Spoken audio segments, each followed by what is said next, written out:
নমস্কাৰ মৰমৰ ছাত্ৰ-ছাত্ৰীসকল। আজিৰ এই ভিডিঅ'টোৰ মেইন পইণ্টটোৱে হৈছে যে 60% আৰু 75%ত দিবনে নাই এইচএছ স্কুটি।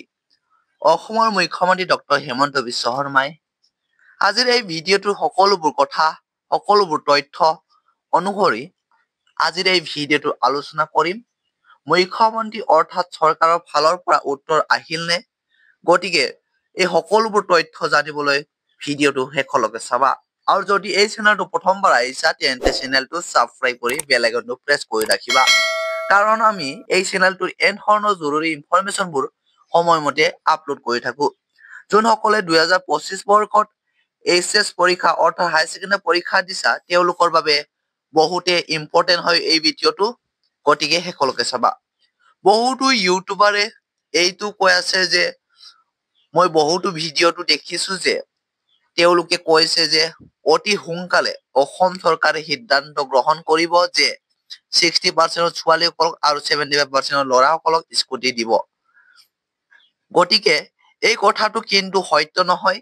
কাৰণ এতিয়াও এইচএছ স্কুটিৰ কথা, স্কুটিক লৈ যে কিবা এটা তেওঁলোকে ক'ব, সেই কথাষাৰ কিন্তু এতিয়াও কোনো ধৰণৰ কথাই উঠা নাই।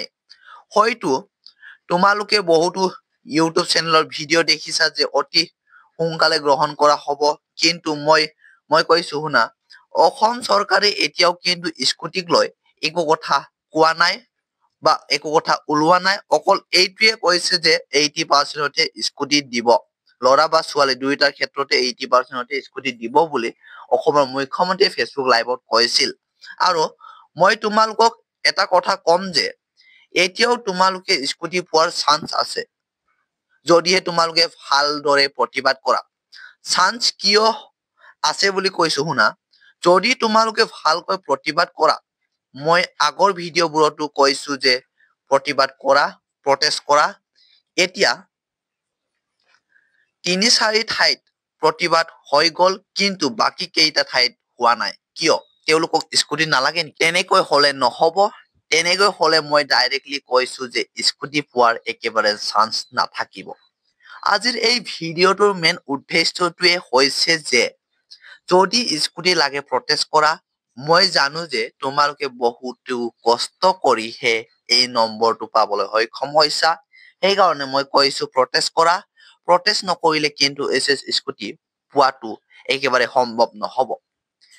এতিয়া তোমালোকে প্ৰটেষ্টত এইটোৱে ক'ব লাগিব যে যিহেতু মুখ্যমন্ত্ৰীয়ে সেইদিনা ফেচবুক লাইভত আহি কৈছে যে স্কুটি দিবলৈ আমাৰ হাতত টকা নাই, গতিকে সেইকাৰণে আমি নিযুত মইনা আঁচনি তোমালোকক দিম বুলি অসমৰ মুখ্যমন্ত্ৰী ডক্টৰ হিমন্ত বিশ্ব শৰ্মাই প্ৰকাশ কৰিছে। অৰ্থাৎ প্ৰতিগৰাকী ছাত্ৰীকে 6 মাহৰ বাবে 1200কৈ টকা দিয়াৰ কথা কৈছে। তোমালোকে এতিয়া এইটোৱে ক'ব লাগিব যে আমাক নিযুত মইনা আঁচনি নালাগে, আমাক স্কুটি লাগিব। যিহেতু আমাৰ স্কুটি পোৱাৰ প্ৰাপ্য আছে, সেই গতিকে আমাক স্কুটি লাগিব। আৰু এইটো ক'বা যে যদি দৰকাৰ পৰে তেনেতে নিযুত মইনা আঁচনিটো বন্ধ কৰক, আমাৰ আপত্তি নাই। যিহেতু আগৰ বছৰবোৰতো 60% ছোৱালীক আৰু 75% ল'ৰাক এইচএছ স্কুটি দিয়া হৈছে। আগৰ পৰাই এই নিয়মটো চলি আছে। সেইকাৰণে স্কুটিৰ পাৰ্চেন্টেজটো 60% ছোৱালীসকলক আৰু 75% ল'ৰাসকলক দিব লাগিব। এই নিয়মটোৱে থাকিব লাগিব বুলি তোমালোকে ক'ব লাগিব। কাৰণ সেই স্কুটিটো, সেই এইচএছ স্কুটিটো এটা এৱাৰ্ড হয়। গতিকে এৱাৰ্ডৰ খেলি মেলি কি হ'ল, গতিকে আমাক এই এৱাৰ্ডৰ পৰা বঞ্চিত নকৰিব। আৰু মৰমৰ ছাত্ৰ-ছাত্ৰীসকল, তোমালোকে যিকেইখন ঠাইত প্ৰতিবাদ কৰিছা সেই ঠাইখনত আকৌ প্ৰতিবাদ কৰা। কথাটো এইটো হ'ব লাগে যে এই প্ৰতিবাদ কৰা দৃশ্য অসমৰ মুখ্যমন্ত্ৰী ডক্টৰ হিমন্ত বিশ্ব শৰ্মাই পাব লাগে, তাৰ কাণত পাবগৈ লাগে। মানে মুখ্যমন্ত্ৰীয়ে দেখিব লাগে যে তেওঁ জানিব লাগে ভাগিন আৰু ভাগিনীসকলে প্ৰতিবাদ কৰি আছে।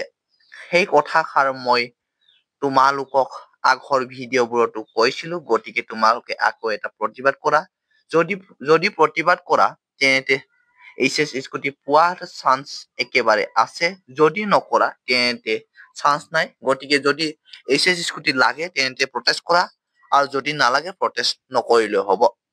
মৰমৰ ছাত্ৰ-ছাত্ৰীসকল আজিৰ ভিডিঅ'টো আপডেটখিনি ইমানেই আছিল। যদি তোমালোকৰ বাবে ভিডিঅ'টো হেল্পফুল হৈছে তেন্তে ভিডিঅ'টো এটা লাইক কৰিবা আৰু যদি এই চেনেলটোত প্ৰথমবাৰ আহিছা তেন্তে চেনেলটো ছাবস্ক্ৰাইব কৰি বেল আইকনটো অল বটনত প্ৰেছ কৰি ৰাখিবা।